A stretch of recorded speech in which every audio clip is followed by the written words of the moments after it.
guys, welcome to the channel and welcome to another horror film review, a late night review. It's quite late at night tonight. I've just been off work, so I thought I'd catch up with a film. So I looked at a 2025 horror film that I've already seen in the cinema, which has now got a physical release, and it's Black Phone 2 starring Ethan Hawke.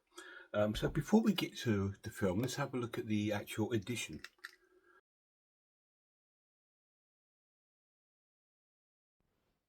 So this is the physical release of Black Phone 2 starring Ethan Hawke, released on Universal Blu-ray. It's going to be standard, but I do like to still show you the release, so if you do decide to purchase it, you know what you're getting.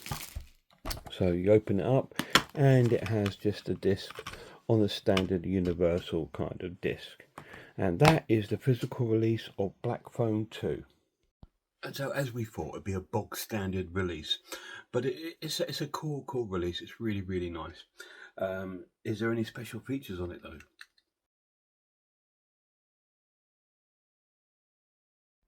So this is the main menu for Black Phone 2. Bonus material. We have deleted scenes, dialed in the cast of Black Phone 2, a story carved in ice, frozen in time, and a feature commentary with director co-writer Scott Derrickson. And that is the special features on Black Phone 2. There is a few, not a lot to shout about, but there is a few. So we got to be beggars can't be choosers, as they say. So let's get to the story.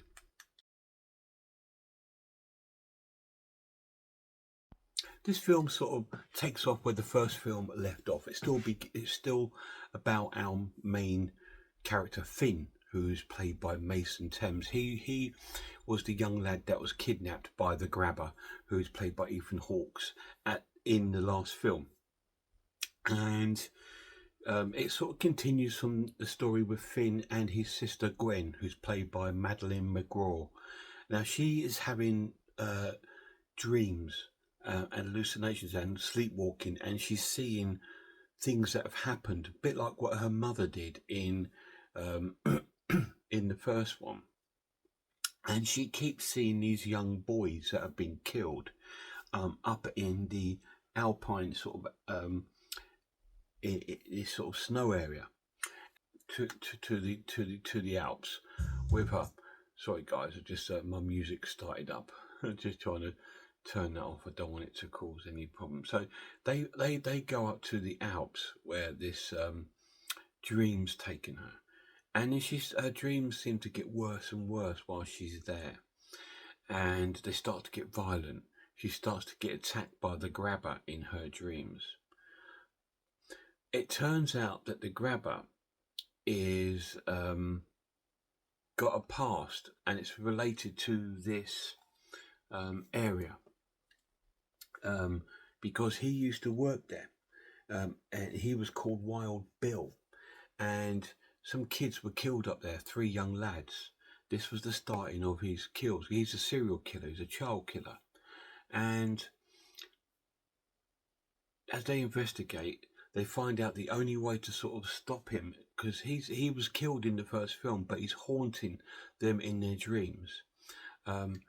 And people are seeing these things happen outside of her dreams, like in the dreams when the grabber attacks Gwen and cuts her with like an axe. She starts to bleed in real life, a bit like Nightmare on Elm Street. And all this stuff's going on, so they need to find the body of these 3 boys. So the local guys up there that are helping them look for it, because he made a promise to the families that he would try and find these bodies. Then people start to believe her and her dreams that there's something not right going on. So if you want to find out what happens, you need to watch it and find out. Let's get to my final verdict.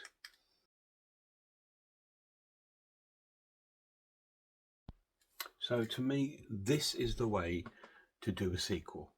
It's phenomenal, absolutely fantastic. It's an amazing watch. It's a 9 out of 10. Really cool film. It was in my top 10 favourite horror films of 2025. I absolutely loved it at the cinema, and I love it even more now because the story on a second viewing even grabs me even more, because it explains it a little bit more.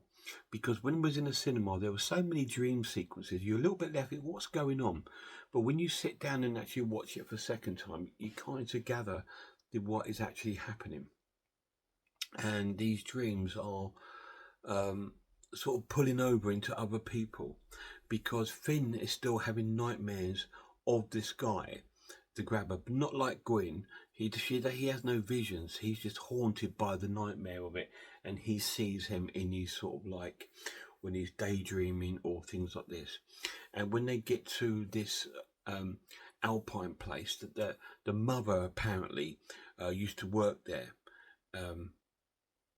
and apparently she's supposed to have killed herself at home in her garage, and her dad, their father, blames himself for it. But it turns out that she was actually killed by the grabber, because she was having the dreams just like Gwyn. So he was close to undiscovering him from his murders. So he killed him, and then so there's little different stories going on. So the father's been blaming himself, and he's turned into an alcoholic because of it. But now Gwen has uncovered the story that she didn't kill himself because anything the father was doing, he was murdered. So all this sort of thing sort of go on. It's a really cool film. Now the pluses of the edition, it looks amazing on Blu-ray. I think it has got a 4K release, but I'm quite happy with the Blu-ray. It runs for an hour and 49 minutes. It's quite a lengthy film, so be prepared for that, because it is a little bit of a slow burn, but there is a lot to go through, a lot to indulge and digest in this film, and it is exactly how you should do a sequel. He doesn't rise from the dead, he is in the dreams sort of thing, and it's so good. Really cool film. Black Phone 2, 9 out of 10. If you guys seen it, let me know down below. Fantastic to pick it up again on and see it again. I adored the first one. I think I prefer this one, but they were both really cool. Really cool. Guys, please go and check out some channels for me. Check out Horror Hands, Horror Geek, Man v Film. Check out Skin Crawler, Mondo Chekovic. Check out Sammy G's World of Cinema, and Grumpy Andrew's Horror House. And a massive shout out to my lad. Till next time, look after yourselves, look after one another, and I really hope I see you all soon.